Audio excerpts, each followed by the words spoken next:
नंदिनी मठाची शान माधुरी हत्ती. तिच्या अस्तित्वासाठी आज पुसद शहर एकवटले. जीवदया समिती आणि सकल दिगंबर जैन समाजाच्या पुढाकाराने माधुरीच्या परताव्यासाठी मूक मोर्चाचे आयोजन करण्यात आले. देशभरातून उसळलेल्या जनभावनांचा आवाज आज पुसदमध्येही घुमला. माधुरी नंदिनी मठाची ओळख, प्रेम आणि अभिमान, तिच्या परताव्यासाठी देशभरातून चाललेला संघर्ष आता पुसदमध्येही पोहोचला आहे. लढाई माधुरीच्या अस्तित्वाची या टॅगलाईन खाली जीवदया समिती आणि सकल दिगंबर जैन समाजाच्या वतीने पुसद शहरात एक मोर्चाचे आयोजन करण्यात आले. मूक मोर्चामध्ये लहान मुलांपासून ते ज्येष्ठ नागरिकांपर्यंत सर्वांचे सहभाग दिसून आले आहे. हातात फलक, डोळ्यात वेदना आणि मनात आशा घेऊन या मोर्चातून शासन व प्रशासनापर्यंत संदेश पोहोचवण्याचा प्रयत्न करण्यात आलाय.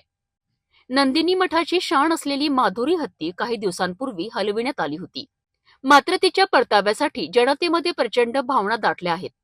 पुसदच्या जनतेनेही आज स्पष्ट संदेश दिलाय. माधुरी परत मिळेपर्यंत लढा सुरू राहील. माधुरी हत्ती ही फक्त एक प्राणी नाही, तर हजारो हृदयांचं प्रेम आणि श्रद्धेचं प्रतीक आहे. पुसदच्या मूक मोर्चातून जनतेने दिलेला संदेश स्पष्ट आहे. माधुरी परत आली पाहिजे. आता बघायचं आहे शासन आणि प्रशासन या भावनांना प्रतिसाद देतं का.